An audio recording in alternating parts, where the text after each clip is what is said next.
Muy bien, ya básicamente estamos a la mitad de, de lo que es este curso de promoción 3. Eh, Hasta ahora hemos trabajado sobre todo con aplicaciones web, a nivel de application me refiero, obviamente muchas más cosas. Vamos a recapitular un poquito ahora. Comenzamos trabajando con vistas y controladores en la primera clase, luego agregamos el tema de los modelos. Con los modelos vimos varias tecnologías como eran los ORM, en este caso Entity Frameworks, con un approach de Code First. Luego, la siguiente semana hicimos la primera implementación de la arquitectura de Onion. Repasamos conceptos de Solid y implementamos la capa de persistencia y dominio en la arquitectura de Onion. Ahí vimos también el tema de los generics y los repositorios genéricos. Luego la semana siguiente seguimos ampliando en la arquitectura de la aplicación con las subidas de archivos y manejo de sesiones. Luego ampliamos más la arquitectura incorporando la capa de Shell con el Email Services y también seguimos profundizando aún más en las funcionalidades de la arquitectura con Automapper, que nos permitió tener servicios genéricos. Y la semana pasada estuvimos viendo la implementación de una herramienta súper útil para el manejo de usuario como es Identity, que es un gestor de membresías que, aparte de todas las funcionalidades que tienen que ver con creación, actualización, manejo, roles de usuario y todo eso, también te da toda la parte de la seguridad y muchísimas funcionalidades que tiene. De Identity normal utilizamos una pequeña parte porque tiene muchísimas integraciones con Google, Facebook, todo ese tipo de tecnologías. Es una herramienta muy importante y muy poderosa en realidad. Y todas esas tecnologías, podemos decirlo así, la implementamos sobre un proyecto que era un web application. Ya en esta segunda mitad del curso nos vamos a enfocar en las creaciones de web APIs, o sea, las creaciones de APIs. Hoy tendremos una pequeña introducción en ese tema, tanto teórica como práctica, esa introducción. Y la parte teórica la vamos a abordar ahora, en los próximos minutos, y la parte práctica, pues los videos, como hemos venido haciendo en semanas pasadas, unos videos que están en YouTube, que complementan la parte práctica de muchos de los temas. Entonces, en la semana próxima veremos cómo crear una API, cómo agregarle seguridad a esa API, utilizando la implementación que ya tenemos de Identity con los tokens de JWT y todo eso. Vamos a ver mejoras en la arquitectura con respecto a la utilización de los API con los patrones de diseño como CQRS y Mediator. Vamos a ver también temas de la documentación de esa API, que también es importante todo eso en el mundo de la API, las documentaciones. Después vamos a utilizar Swagger y también vamos a trabajar ya temas más globales de arquitectura, como el manejo de errores de manera centralizada con un middleware de errores. Eso es más o menos lo que viene en las semanas próximas, así de manera resumida. Ya a nivel de práctica, estamos trabajando sobre la tercera práctica, que es la red social. Ya solo queda un mini proyecto más, que es el Internet Banking, que es un mini proyecto que se va a poder trabajar en grupos de 2 o 3 personas. Y una pequeña asignación para complementar los puntos de asignación, que va a ser crear una pequeña API. Y bueno, y el proyecto final. Básicamente, aparte de la red social, solo quedan 3 asignaciones más, 2 de ellas en grupo, que sería el proyecto final y el Internet Banking, y uno individual, que es una pequeña API. Entonces, habiendo ese resumen y también lo que vamos a ver En los siguientes días vamos a hablar un poquito sobre las APIs, que es lo que vamos a introducir el día de hoy. Una API, que API es la sigla de Application Programming Interface o interfaz programable de aplicación. Básicamente es un tipo de software, podemos decir así, que su propósito principal básicamente es comunicar poder permitir la comunicación entre dos softwares que sean totalmente independientes, esos dos softwares. No que yo hice un software X y un software Y yo entonces en el software X tengo que hacer una implementación para comunicarme con el software Y en el software Y yo tengo que hacer una implementación para comunicarme en el software X. O sea, no es que yo voy a hacer una comunicación directa entre esos dos software, sino que yo voy a utilizar un intermediario, una interfaz, en este caso, como es una API. Entonces esa API lo que va a permitir es que esas dos aplicaciones se comuniquen entre sí sin necesidad de que ninguna de esas dos aplicaciones a nivel de implementación se conozcan. Ellas van a hablar cada una con el API y de esa manera van a entablar una comunicación indirecta entre ellas. Las API sirven para comunicar cualquier tipo de aplicación con cualquier tipo de aplicación. O sea, las API en términos de interoperability, o sea, de comunicar aplicaciones entre sí, creo que ahora mismo no hay una tecnología mejor que esa.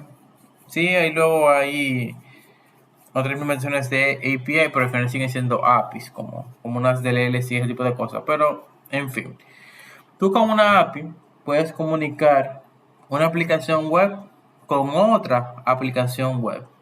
Pongo aquí el ejemplo siempre de Amazon. Cuando tú entras a Amazon y tú vas a comprar un producto, cuando tú vas a pagar por dicho producto, tú lo puedes hacer utilizando PayPal, que es otra aplicación web. Entonces Amazon, que es una aplicación web, se comunica con PayPal, que es otra aplicación web, para procesar el pago. Entonces, esa comunicación entre Amazon y PayPal se da a través de una API que seguramente PayPal tiene y que Amazon consume. Amazon no tiene que llamar a PayPal, ni ustedes. Si ustedes hacen un software que quieren que se pague con PayPal, ustedes no tienen que llamar a PayPal para que venga un programador de PayPal y te diga cómo tú vas a aplicar eso en tu aplicación. No, hay una API de PayPal, seguramente se paga alguna suscripción de developer. Tú tienes acceso a esa API, tú te lees la documentación y utilizas la API. Entonces, al final del día, tú puedes comunicar dos software de ese nivel de tamaño, como Amazon y PayPal, a través de una API. O sea, ahí no hay limitaciones de qué tan grande o tan pequeño. O sea, el proyecto igual tú puedes conectar un pequeño proyecto que tú tengas, imagínate un proyecto para un colmado, con el API de PayPal. O sea, no hay limitación en ese sentido. Pero también, aparte, tú puedes comunicar las aplicaciones web entre sí. Tú puedes comunicar una aplicación móvil con otra aplicación móvil, o una aplicación web con una aplicación móvil. Puedes comunicar una aplicación desktop con una aplicación web, con una aplicación móvil. Yo, por ejemplo, en el trabajo anterior que tenía, había una aplicación que tenía un flujo que comenzaba en un aparato de eso cuando tú vas al supermercado que pagan. Eso se llama una terminal de pago. Aquí dicen Verifone, pero Verifone es una marca. El punto que cuando la persona hacía un pago en un supermercado, justamente, era como si fueran como los 7 puntos. Ese aparato se comunicaba con una API, y esa API se comunicaba con otra API, y esa otra API guardar la información en una base de datos, y a esa segunda API que guardaba la información en la base de datos se conectaba un back office, o sea, una aplicación web y una aplicación móvil para consultar la información desde ahí. O sea, yo a través de esas dos API conectaba un proceso casi físico de pasar una tarjeta en un supermercado, pasaba por dos APIs de información y llegaba a una base de datos, y a través de esa API yo comunicaba una aplicación web y una aplicación móvil. O sea, el punto es que con las API tú puedes comunicar cualquier tipo de aplicación con cualquier otro tipo de aplicación. Aquí también hablas del IoT, Internet de las Cosas. Ahí también podría darle otro ejemplo. En mi tesis de la universidad, de cuando terminé la ingeniería, justamente era un sistema que tenía una implementación de IoT. Era básicamente, nosotros teníamos la idea de colocar en los parqueos de la universidad unos dispositivos con unos sensores, de manera tal que cuando un carro se parqueara en esos parqueos, eso iba a mandar una señal a través de los sensores a una API, y esa API automáticamente iba a estar notificando la disponibilidad de los parqueos, si había uno o dos parqueos disponibles, si no había parqueo disponible. Si había parqueo disponible, iba a decir la disposición exacta de dónde estaba ese parqueo físicamente disponible. Y bueno, eso era una comunicación entre un dispositivo físico, en este caso un sensor, o una aplicación web, una aplicación móvil, a través de un API. Entonces las API son parte fundamental del desarrollo de hoy en día. Casi todo lo que yo como desarrollador backend construyo son APIs. A veces sí que aparecen sus aplicaciones web, pero ya se construye con otras tecnologías como React, Vue o Angular, pero al final todas las aplicaciones se terminan comunicando con una API. ¿Cómo funcionan las APIs? Bueno, ustedes ya básicamente con lo que han hecho de las aplicaciones web ya han básicamente trabajado con lo que hace que una API funcione, que es básicamente el protocolo de HTTP. Ahora mismo ustedes hacen peticiones HTTP a los controladores. Esos controladores reciben esa petición a través de un action que expone. Ese action recibe la información de la petición, la procesa y retorna una respuesta. En los API funciona exactamente igual. Lo único que hay un concepto que es propio de los API, que es el concepto de un endpoint. Un API básicamente lo que hace es que provee un set de endpoints, o sea, un conjunto de endpoints, y las aplicaciones lo que hacen es, para consumir esa API, es llamar los diferentes endpoints que esa API tenga expuestos. Un endpoint lo que viene es a representar una URL de un recurso específico o de una operación específica. Supongamos que tú en esa API tienes un endpoint para crear usuario, o tú tienes una funcionalidad que es crear usuario. Esa funcionalidad de crear usuario va a ser un endpoint. Tú tienes otra funcionalidad que es listar todos los usuarios que hay en el sistema. Ese es otro endpoint. Tú tienes una funcionalidad que es borrar un usuario de tu sistema. Ese es otro endpoint. O sea, cada operación que tú quieras realizar dentro de tu sistema va a ser un endpoint. Entonces las aplicaciones lo que van a hacer es hacer una petición de HTTP, un HTTP request a ese endpoint con las informaciones que necesita ese endpoint para funcionar. El API recibe esa petición de HTTP, la procesa y le retorna una respuesta a la aplicación que está consumiendo esa API en un formato de HTTP response. Que repito, lo que ustedes han hecho hasta ahora. Lo único que en las API es un poquito más amplio porque se utilizan más métodos de HTTP. Ahora mismo ustedes solamente utilizan GET y POST. En las API se utilizan más métodos que veremos más adelante. Y las respuestas también son más detalladas en las API que en las webs. O sea, tiene más información las respuestas. Las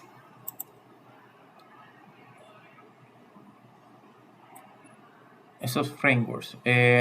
No. Tú dices lo de React, Vue y Angular y eso, ¿verdad?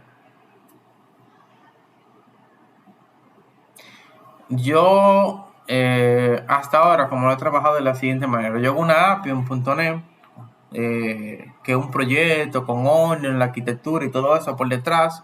Como tú lo que han hecho ahora, pero en vez de un web app, un web API. Es un proyecto. Y luego otro proyecto aparte con React, Vue o Angular. Un proyecto totalmente diferente, hasta con su repositorio propio, que eso es ya JavaScript básicamente. Entonces, son dos proyectos independientes, realmente. Lo único que al final, ese frontend, esa aplicación de frontend, de React, lo que sea, consume una API que está hecha en .NET.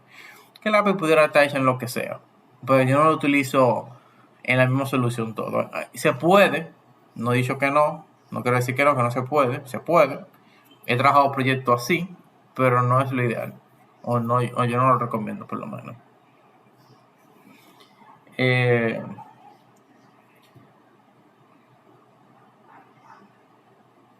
Decía entonces que, y no lo recomiendo, no porque el profesor le da la gana, sino porque tú pierdes la capacidad de desacoplamiento ahí. Si tú lo integras dentro del mismo proyecto de .NET, esa aplicación de frontend, esa aplicación va a depender necesariamente de ese API de .NET. Pero si esa aplicación es independiente, si luego tu backend tú lo cambias por Python, Java, lo que te dé tu gana, la aplicación frontend se queda intacta. Lo que tienes que cambiar es los endpoints que consume ya. Entonces, por eso yo prefiero que esté independiente.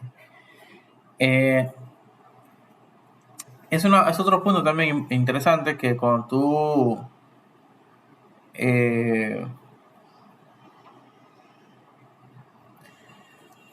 trabajas así separado, si en mi caso, por ejemplo, que no me gusta el diseño, para mí es cómodo porque yo desarrollo la parte del backend, yo con mi API y mi trabajo termina cuando la API retorna la respuesta. Ahora, la presentación de esa data ya sería responsabilidad o de la aplicación web de frontend, de React, Angular o lo que sea, o de la aplicación móvil. O sea, cuando tú eres mobile developer, eh, yo entiendo que tú lo que haces básicamente es diseñar interfaces y diseñar iteraciones. O sea, que si se hace clic aquí o si se hizo scroll acá. O sea, tú programas eventos y diseñas interfaces gráficas, porque las aplicaciones móviles como tal no hace ninguna funcionalidad. O sea, una aplicación móvil no es que hace un query, una base de datos igual de una data. No, las aplicaciones móviles lo que hacen es tomar esa información que el usuario coloca en un formulario de la aplicación y mandarle a una API. Y la API procesa la data y le envía una respuesta a la aplicación móvil y la aplicación móvil la muestra. O sea, que toda la parte de la lógica de negocio y todo ese tipo de cosas se hacen en una API. La aplicación móvil simplemente es una presentación más. Pero eso se ve desde el móvil, se gana muy bien, hace mucho más que en web. No es una mala idea, en verdad, en ese sentido. Si te gusta también, porque entra mucho el tema del diseño, de la experiencia de usuario, que tiene muchos de esos conceptos de UI, UX y ese tipo de cosas. Yo no soy muy bueno en eso. Entonces, un concepto que yo dije que era sumamente importante, por eso le dedico un apartado, es el concepto de endpoints dentro de las API. Un endpoint básicamente lo que viene es a representar una URL. O sea, una URL que representa un recurso específico dentro de la API o una operación. Normalmente las API tienen en su documentación, lo que hacen es que te van diciendo cómo se debe usar cada endpoint, o sea, qué parámetro recibe, qué respuesta retorna, qué hace internamente, mediante endpoint, tú lo llamas por este método, por ejemplo, por get, no le pasas ningún parámetro, eso te va a volver un listado de usuarios con un status code de 200, eso es lo que eso es lo que tiene una documentación de un endpoint. Pero el endpoint como tal simplemente es una URL que representa una operación dentro de esa API. Una operación, como yo dije, puede ser cualquier funcionalidad que tú quieras exponer en tu API. Tú quieres que tu API permita crear usuarios, tú haces un endpoint para crear usuarios. Tú quieres que tu API permita procesar pagos, tú haces un endpoint para procesar pagos. En una red social, por ejemplo, ¿cuáles serían endpoints que tendría una red social? Un endpoint que te permita obtener un listado con todos los usuarios. O un endpoint que te permita crear una nueva cuenta. O un endpoint que te permita actualizar las informaciones de perfil de un cliente, de un usuario. No serían endpoints que pueda tener una red social. Obviamente, esos endpoints van a depender de los requerimientos que tenga la aplicación.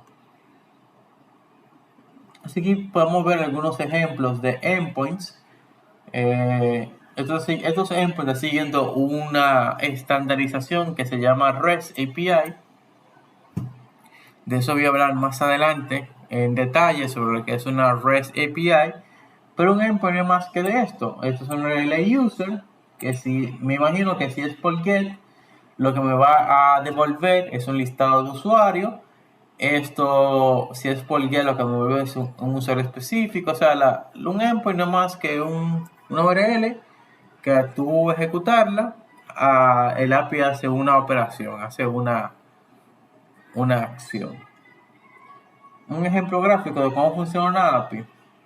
Básicamente tú tienes un usuario final que está utilizando una aplicación, no tiene que ser necesariamente un browser, puede ser una aplicación móvil, una aplicación web, una aplicación desktop, lo que sea. Esa aplicación hace una petición a la API, esa API, te la palabra Jairo, esa API procesa ese request en la arquitectura que tenga para procesar ese request, genera una respuesta y esa respuesta se le envía a ese cliente, que vuelvo y repito, puede ser cualquier tipo de aplicativo. En un mundo real, si queremos un ejemplo más, un poquito abstracto, tú tienes un cliente que hace una petición a quien haga un mesero. El mesero en este caso viene siendo la API. La API toma esa petición y la lleva, en este caso, del chef, o sea, a tu arquitectura que procesa esa petición. El chef le da una respuesta al mesero y el mesero se la entrega al cliente. Aquí el mesero hace la función del API, que si ustedes lo piensan en un MVC, el mesero viene siendo lo que sería un controlador. Y cuando tú construyes una API, tú lo que haces a nivel práctico es un controlador. Y ese controlador sabemos que tiene actions. Cada action de ese controlador es lo que yo estoy llamándole un endpoint. Lo que pasa es que es lo mismo que ustedes han hecho ahora, pero los conceptos cambian. Y lo único es que las APIs son más sencillas porque tú no tienes que diseñar vistas. Simplemente tienes que diseñar el controlador y la arquitectura que está por detrás del controlador, el repositorio, los servicios que hacen la funcionalidad que te piden, todo eso. Entonces, es lo mismo que ustedes han hecho hasta ahora, lo único que el desarrollo se quedaría hasta un controlador. Es otro tipo de aplicación, no es el mismo tipo de aplicación que ustedes han construido hasta ahora. Ese tipo de aplicaciones se llaman Web API. Y básicamente tú lo que vas a diseñar controladores que en vez de devolver una vista, devuelven un set de data. El listado de usuarios, tú lo buscas, haces tu servicio, el get all, bla, bla, bla, bla, te devuelve tu listado de usuarios, tú retornas eso en el controlador y se acabó. Tú no tienes que retornar ni diseñar una vista, solamente devuelve la data. Si es un get, la data que se te pide. Sí, Jairo. Mira, yo creo que he utilizado un API en un bot de Discord. Sí, O sea, esos bots. haciendo un bot de Discord, obviamente tengo que Utilizar. solicitar, importar lo de Discord para que lo maneje el bot, el programa. Sí, tú usaste la API de Discord para crear ese bot, básicamente. Exacto. Es así. En este caso, más que utilizarla, vas a aprender a crearla, pero sí, eso seguramente era una API. Entonces, el beneficio de trabajar con API es que son fáciles de utilizar. Aquí algo que yo quiero mencionarles es que cuando ustedes construyen una API, ustedes siempre tienen que pensar que esa API no es para usted, que esa API es para que lo utilice un tercero, y ese tercero tú no sabes quién es. O sea, ese tercero puede ser un agente en China, puede ser un agente que esté en Australia, puede ser un agente que esté en Estados Unidos. O sea, ese API lo puede utilizar cualquier persona. Tiene que visualizarlo así. Ese API no es para usted ni para el compañero que está al lado de usted. Ese API es para que cualquier developer que quiera utilizar funcionalidades de tu aplicativo lo pueda utilizar. Por ejemplo, Jairo, cuando hizo ese bot de Discord, él no tuvo que hablar con la gente de Discord. Él bajó la documentación seguro de esa API y lo utilizó. Ese es el punto de la API, que todo el mundo simplemente con una documentación, o a veces hasta sin documentación, si está muy bien hecho la API, puede utilizar esas funcionalidades. El API no es para usted, voy a repetir. Por eso dice que aquí hace referencia de que es fácil de usar para que otros developers puedan construir aplicaciones que interactúen con tu sistema. Otra capacidad que tienen los API es la flexibilidad que tienen. ¿Por qué? Porque tú puedes comunicar cualquier aplicación con cualquier tipo de aplicación. Tú puedes comunicar web con móvil, web con desktop con móvil, IoT con web, con desktop. Tú puedes comunicar cualquier tipo de aplicación con cualquier tipo de aplicación, sin ningún tipo de inconveniente. Otro beneficio de los API es la escalabilidad que tienen, y es que una API permite la comunicación con muchos usuarios y muchas aplicaciones de manera simultánea. Otra ventaja aquí de la escalabilidad que es bueno mencionar es que si yo tengo una aplicación móvil que tienen instalados 100.000 usuarios, y hay un proceso que es muy lento, dura 1 minuto para que cargue, por ejemplo, una pantalla en la aplicación móvil, porque hay que buscar una información, una data. Si esa lógica tuviera de buscar esa data hecha en la misma aplicación móvil, para tú resolver ese tema, tú tendrías que hacer un parche en esa aplicación móvil y esperar que esos 100.000 usuarios descarguen esa actualización. Mientras eso sucede, tú vas a tener usuarios constantemente quejándose: esto no me funciona bien, esto no me funciona bien. Tú vas a tener que estar diciéndole: te carga la última versión, te carga la última versión. Entonces, más sin embargo, si eso lo que hace esa aplicación móvil es comunicarse con un API, tú simplemente tienes que mejorar, optimizar el proceso en la API, y automáticamente esa API se publique con esa optimización. Ya todas las aplicaciones que se comunican con esa API van a tener automáticamente la mejora, sin tener que descargar ninguna versión ni nada. Y eso también tú pudieras simplemente agarrar ese API que, por ejemplo, que tenga Azure, y ponerle más memoria RAM o más CPU si fuera un tema de performance, y ya. Y las personas no tienen que bajar ninguna actualización. Por eso es que los API son, a nivel de escalabilidad, aportan mucho al desarrollo de un sistema. Y luego lo que yo le mencioné ahorita, que es el interoperability, que básicamente tú poder comunicar múltiples aplicaciones entre sí al mismo tiempo.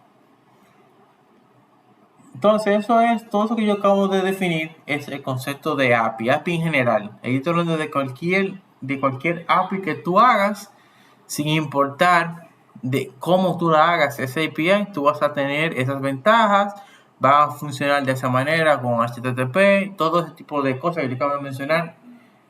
Tú lo obtienes simplemente con crear una API. Pero ¿qué pasa? Hay muchas formas de cómo tú crear una API. Porque tú puedes crear una API siguiendo tus propios lineamientos. Yo voy a hacer una API que va a tener tiempo y ya, tú no tienes que seguir nada. Lo único es que si tú haces una API de esa manera, tu documentación tiene que ser muy buena, porque fue una API que tú le hiciste sin seguir ningún estándar.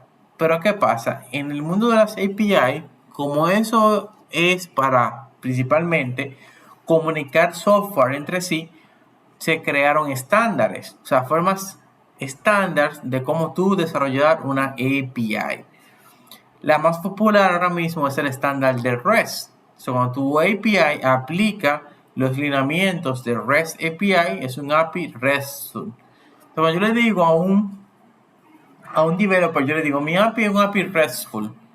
Ese developer entonces comprende en su cabeza que tú estás siguiendo los lineamientos del REST API y que por ende cuando él utilice tu API le va a ser muy fácil de utilizar. Posiblemente la puedo utilizar hasta sin necesidad de tener que leerse mucho la documentación, porque un API REST es un API muy estándar. Y ese es el siguiente tema. ¿Qué es un REST API? Cuando te dicen, no, mi API es RESTful. Un API RESTful es un API que aplica los lineamientos del REST en toda la API. Hay otros lineamientos, hay otros estándares que se están usando mucho, como GraphQL, que te permite tener APIs más dinámicas. Tú puedes tener APIs monolíticas, o sea, APIs que tienen todos los métodos en una sola API, o tú tienes APIs que se dividen en muchas APIs pequeñas, que eso es lo que se le llama los microservicios. Pero a nivel de estándar, el más utilizado hasta el momento son las APIs RESTful o los REST API. Entonces los REST API lo que te van a venir a decir son a colocarte una serie de reglas que tú debes de seguir, y esas reglas lo que van a definir es cómo esas aplicaciones se van a comunicar a través de esa API, definiendo reglas basadas en el protocolo de HTTP. Básicamente, REST API lo que te va a decir a ti es cómo tienen que ser los HTTP requests y cómo tienen que ser los HTTP response. Te va a estandarizar tanto las peticiones como las respuestas. Y esto es sumamente importante porque, vuelvo y repito, las API tú no las desarrollas para ti. Tú las desarrollas para un tercero que va a utilizar las funcionalidades de tu sistema. Y por eso es que las REST API son bastante populares. Porque cuando tu API es un API REST, va a ser bastante fácil de utilizar y de entender cómo funciona. Muchas de las API más populares siguen los lineamientos de REST. Las APIs de Google, de Facebook, de Amazon, de Twitter, son APIs RESTful que siguen todo el lineamiento de REST API. Repito, hay más lineamientos, pero el más popular por ahora sigue siendo las REST API. Te voy a decir algo, Jairo. Iba a decir, iba a volver a mencionar el ejemplo de Discord, pero yo qué sé. Puede hacer que Discord utilice un esquema de REST API, posiblemente. Entonces, en las REST API, y vamos a comenzar hablando primero de la parte del request. ¿Cómo REST API te dicen que tienen que ser los requests? Te dice, mira, cuando tú trabajas con request en una API REST, tú tienes 5 métodos principales, que son get, post, put, push y delete. Como dije, ustedes en una web normal nada más utilizan get y post. Pero en API REST tú tienes que utilizar más métodos o verbos también. Hay autores que le dicen verbos, pero son métodos de HTTP.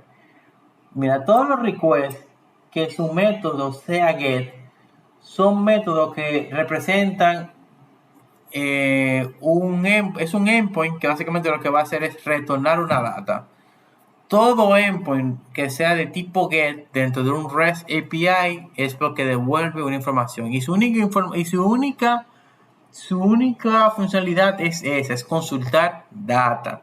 Ya sea un listado de usuario o un usuario específico. Siempre va a ser todo lo que sea GET en un API REST solamente es consulta de data. Solamente, eso no actualiza, no hace nada de eso. Solo lee data y ya. Todo lo que sea post en un REST API es porque crea un nuevo recurso, porque crea un usuario nuevo, porque crea un producto nuevo, porque crea una categoría nueva. Todo endpoint que su objetivo sea crear un nuevo recurso debe de ser por post. todo endpoint que su objetivo sea actualizar un recurso debe ser por PUC. Pero cuando digo actualizar un recurso, cuando es por PUC, es porque tú vas a actualizar todas las propiedades que se pueden actualizar de esa entidad. Por ejemplo, si tú tienes una entidad que tiene ID, nombre, apellido y estatus, el ID no se puede modificar, pero sí, tú puedes modificar nombre, apellido y estatus. Si tú vas a tener un endpoint que te va a permitir cambiar nombre, apellido y estatus, dígase, todas las propiedades que se pueden actualizar de una entidad, ese endpoint tiene que ser por el método de put.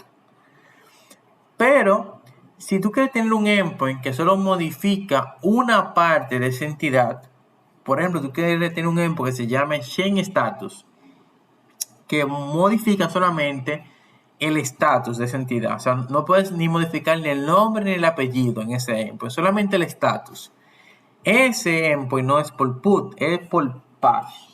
El patch también es para update, pero es para actualizar una parte del recurso. Si tú no vas a actualizar la entidad completa, sino solo una parte de esa entidad, entonces el método correcto es patch.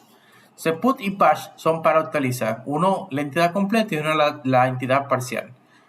Y delete, muy claro está, es cuando tú vas a borrar esa entidad. Entonces, si eso lo traducimos a lo que hemos hecho hasta ahora, tú tienes un CRUD básicamente. Todo lo que es create es por post. Todo lo que sea read, ya sea un listado o algo específico, es get. Todo lo que sea update es put o patch, dependiendo qué tan completa es la actualización. Y todo lo que es eliminar es con el método de delete. Duda, pregunta, hasta aquí.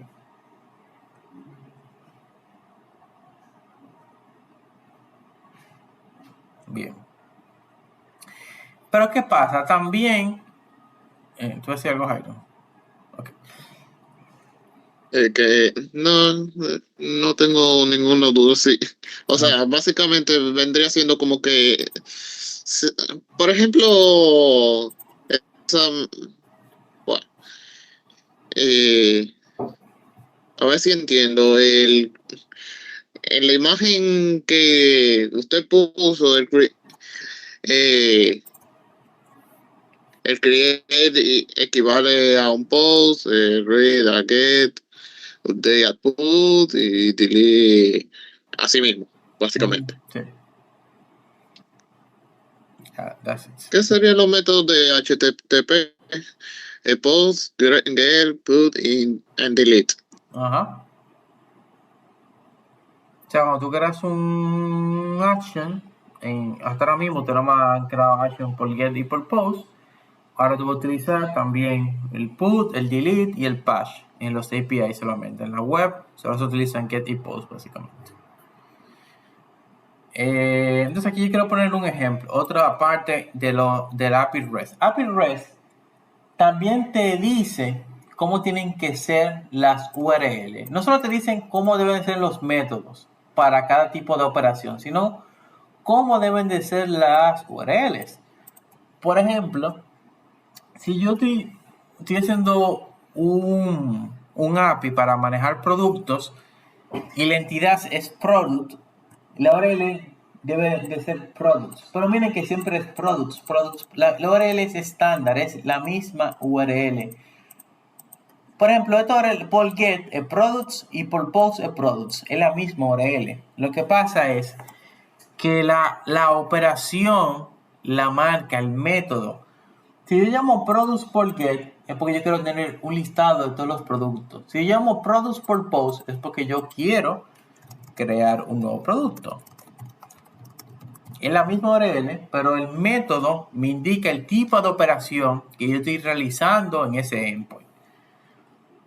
Si es por get y yo le paso un parámetro ID, es porque yo quiero obtener un producto específico. Pero si es por put y yo a la misma URL le paso un ID, es porque aquí yo quiero actualizar un producto. Si es delete, le tengo que pasar un ID también. Pero si es por delete, es porque yo voy a eliminar un producto. Y si yo, por ejemplo, quisiera crear un endpoint para actualizar el estatus de un producto, sería products, y luego una segunda parte del URL que sería una pequeña descripción de lo que hace ese endpoint, en este caso change status. Entonces ya la persona que ve el endpoint sabe que ese endpoint es de producto y que para cambiar un estatus, y que el estatus es una propiedad de producto porque es por patch, que el producto tiene más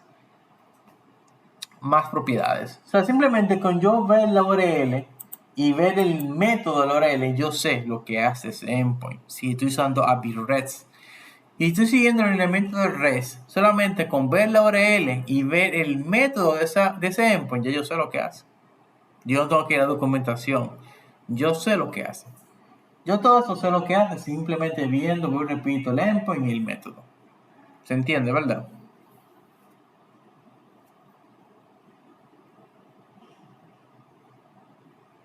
Ajá. Porque mira, por ejemplo, para tú crear un producto, tú puedes tener 300.000 URL diferentes. Tú puedes crear una URL que se llama, por ejemplo, una gente viene y hace un API y para crear un producto es products create. Esa es la URL. Otra gente viene y te dice, no, mi API es products register, la URL. Viene otra gente que hace una API y te dice, para crear un producto es products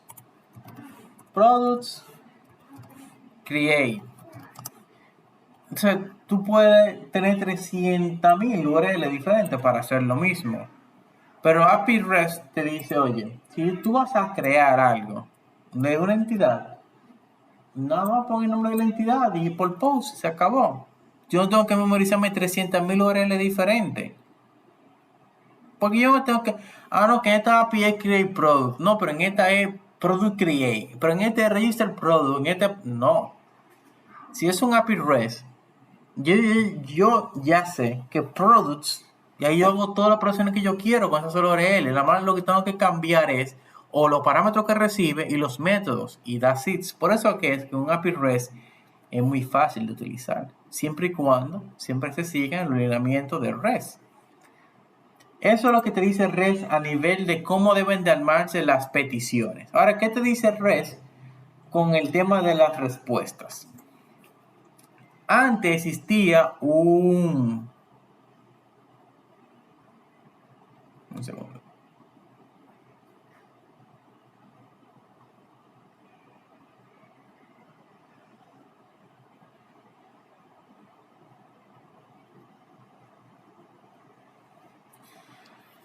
Antes existía un estándar que se llamaba SOAP, que era para crear web services. Y ese estándar en la respuesta te decía que todas las respuestas eran en formato de XML. Tú sabías cuando te decía, no, esto es un servicio SOAP, que esa respuesta te iba a venir en XML. Cuando te dice mi API es RESTful, tú automáticamente sabes que tus respuestas van a venir en formato JSON.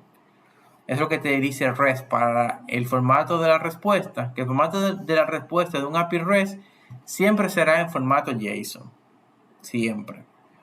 Pero que también, y es más importante que el formato de respuesta sea JSON, es otra parte de la respuesta que hasta ahora en la web nosotros no le hemos dado mucha importancia, ni siquiera la hemos configurado, y es los status codes.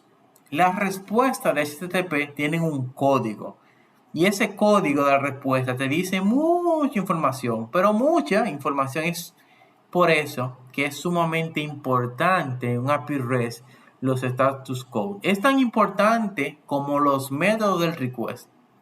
Fíjense que yo solamente con ver los métodos de un request, post, get, put, patch, delete, yo sé lo que ese endpoint hace.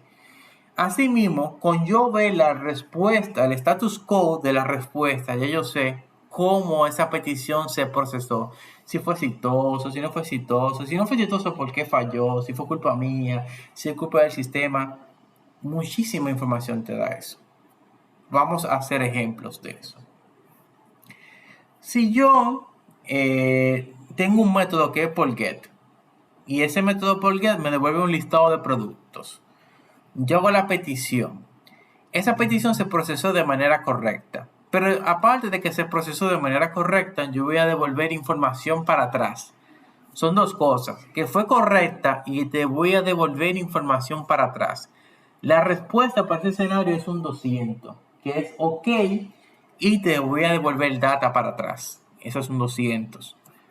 Pero supongamos que yo hago una petición y no hay productos creados en la base de datos. ¿Qué respuesta ustedes creen que debe devolver el API para atrás para decir que no hay?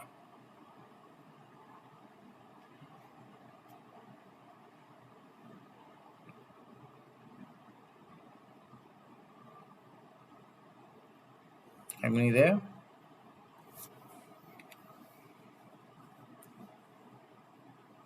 No. Hay muchos desarrolladores que cometen el error de decir, bueno, yo te devuelvo un 404, que es un not found. Si tú viniste a buscar producto y no hay producto, no lo encontraste, pues te devuelvo un 404, que es un not found.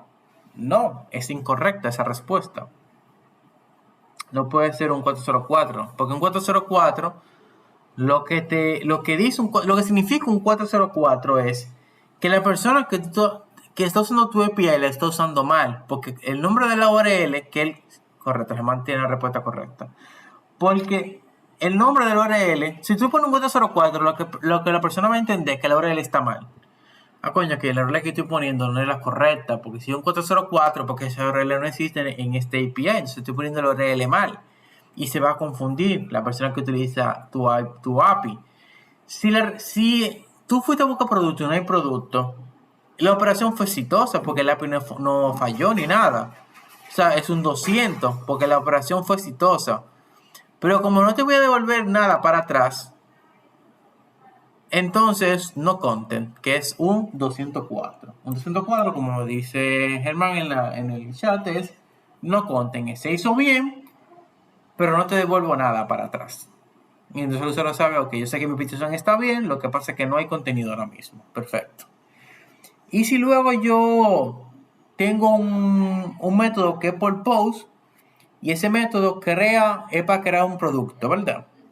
Cuando el producto se crea y yo no voy a devolver nada para atrás, simplemente quiero decir que el producto se creó, ¿qué status quo utilizo en ese escenario?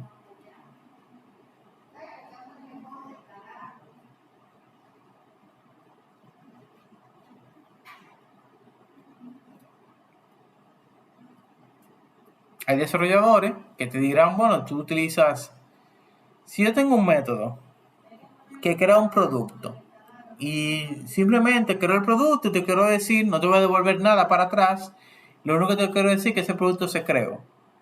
¿Qué status quo utilizo para indicar eso? De que sí, su producto se creó, todo nice, pero no te voy a devolver nada para atrás.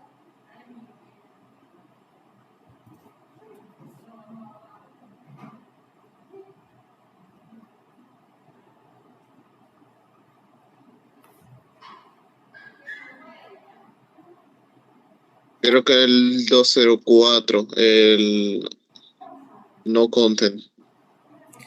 Hay desarrolladores que te dirán el 204, que es el no content, y no necesariamente está mal, pero ¿qué pasa? Hay un status quo que justamente sirve para decir que tú creaste un recurso, y ese que pones en el chat es 201, que es created. Si tú lo que quieres indicar es, si el producto se creó, te luego un 201, el 204 no está mal, es válido, pero hay un status quo específico. Siempre trata de utilizar el status quo más específico que tú puedas para la situación. Si es para indicar que se creó, es 201, that's it. Ahora, ¿qué sucede? Hay desarrolladores, y también depende de los requerimientos del sistema, que le gusta que cuando se crea un producto, devolverte para atrás la información del producto que se creó con el ID que se le puso en la base de datos. Entonces te devuelve el producto con una información adicional que es el ID que tiene en la creación. En ese caso la respuesta sería un 200, porque te estoy diciendo que ok, que se creó y que encima de eso también te voy a devolver información. Es un 200 por ende. Si solamente te voy a devolver que se creó, pues 201. En la actualización pasa lo mismo. En el update, si te voy a devolver el objeto que se actualizó, la información del objeto actualizado, te tengo que devolver un 200, que es ok, y que se procesó. Pero si te voy a devolver, no te voy a devolver nada para atrás, solo te quiero decir que sí, que se actualizó. En ese caso ese sería 204, que se hizo, pero no hay contenido para atrás. El delete también responde con un 204, porque el delete no devuelve ninguna data para atrás, porque simplemente se está eliminando esa entidad y te devuelve un 204, que se hizo, pero no hay contenido para atrás, es un no content. Ok, vamos a ver el siguiente escenario. Si yo tengo una entidad que tiene el campo nombre, apellido y teléfono, y el campo nombre es un campo requerido, y me hacen una petición y no colocan el campo nombre, ¿qué respuesta debe devolver la API en ese escenario?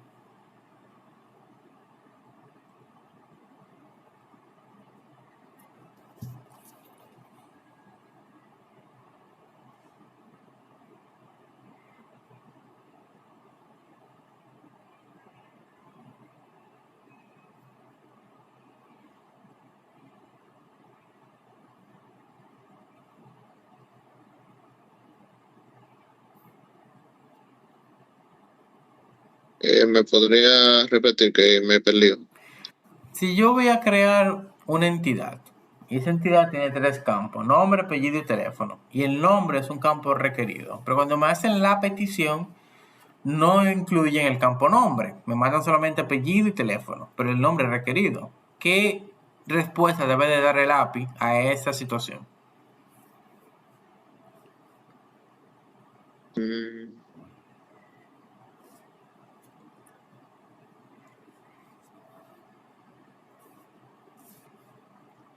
Eso es un 400, un BART request. Tiene que devolver un 400, que es BART request. Tú lo que le estás diciendo con eso a la persona que está utilizando tu API es la petición, o sea, la URL está bien, una URL correcta, pero la petición la hiciste mal. Entonces, la persona que está utilizando la API, a recibir un 400 de la API, va a decir, aquí hice la petición mal, déjame leerme la documentación para ver entonces cómo es que esa petición se debe de hacer.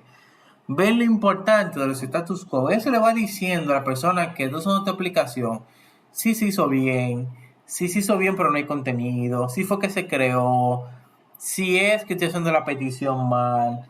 O sea, simplemente con un status quo, tú le estás dando muchísima información a la persona que está usando tu API.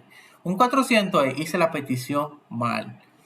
Otro escenario, si una persona,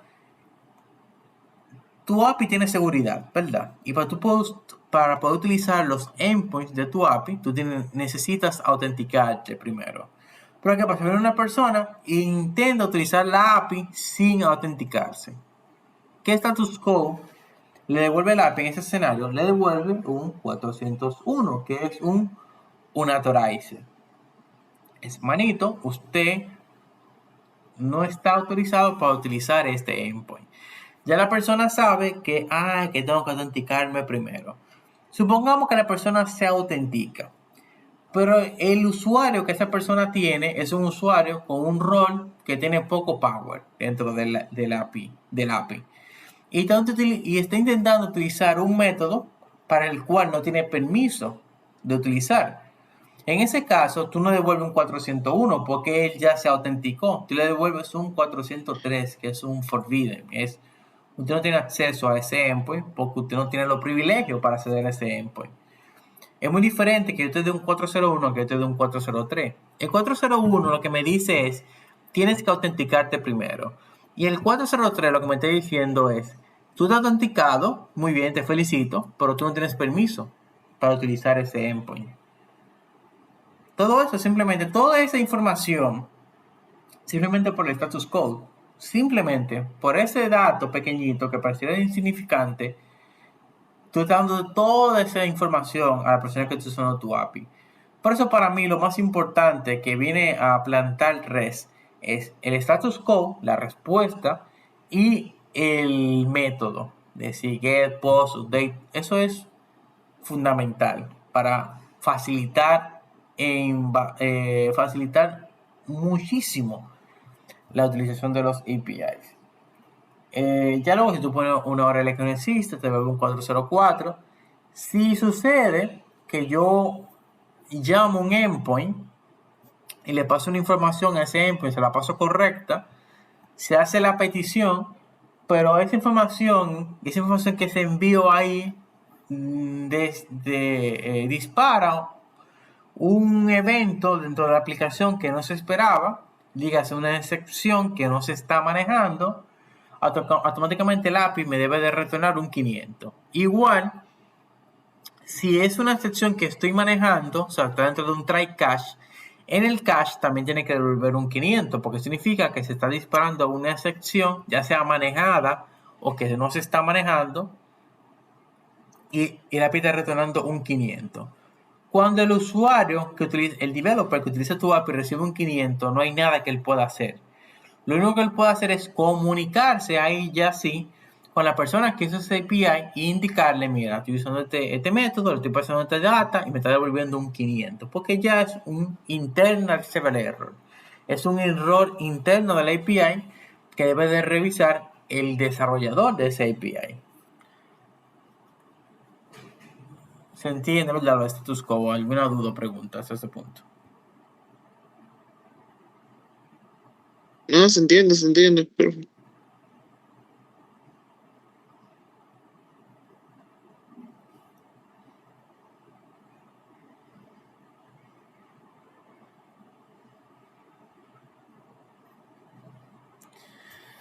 Bien, entonces, los status quo tienen diferentes clasificaciones. Todo lo que son status quo de 200 son status quo para tú indicar que se hizo bien, pero se hizo bien de diferente manera. Un se hizo bien y te devuelvo data, un se hizo bien y se creó, un se hizo bien pero no te va a devolver nada. Todo lo que son status quo 200 es success code, o sea, código para indicar que se hizo bien, pero se puede hacer bien de diferente manera. Los 300, los 100 no se usan casi, yo nunca he usado eso de los códigos 100. Los 300 es para cuando se hacen redireccionamiento, eso es más común en las web que en las API, pero eso es muy raro en una API retornar algún 300, siempre se maneja más 200, 400 y 500. Los 400 son errores del cliente, dígase que hizo un request mal, que no está autorizado, que está intentando utilizar un endpoint que no tiene permiso. Todos esos son errores del cliente. Todos los 400 errores del cliente, de algo que está haciendo mal el cliente. Y los 500 siempre van a ser errores del servidor. Que por ejemplo el servidor se cae, eso está en 503, que es service unavailable. Si es un 500, que es una excepción que se está o no manejando y se está lanzando. Errores en el servidor.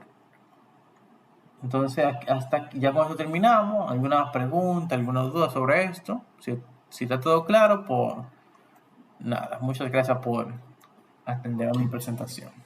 Me siento como cuando estaba en la universidad.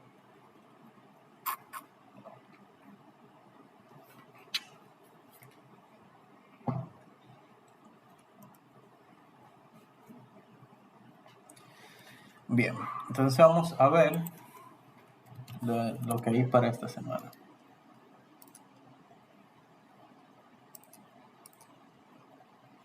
Estamos en la semana 7. Aquí está la presentación que estábamos viendo ahora, si la quieren repasar luego. Tenemos el código fuente, ya este de los ejemplos prácticos, son 2 videos que tienen que verse. Uno dura 1 hora con 20 y otro 20 minutos, o sea, entre los dos duran menos de 2 horas. O sea, no son tan largos los 2 videos. Y básicamente esa es la parte práctica de hoy. Aquí en estos videos se construye un API, así que deben de vérselos para completar la otra parte de esta clase. Lo de ahí solo fue teoría. Al igual que toda la semana hay recursos adicionales a los que yo expongo en la asignatura y el preview, que estará habilitado hasta el domingo para que tengan tiempo de ver los videos prácticos y poder llenar el preview tranquilo. La red social sabemos que está asignada, así que sigan trabajando en eso y cualquier duda o pregunta, está Teams ahí. Y de mi parte sería todo. Nos veremos el próximo jueves. Pasen buenas noches.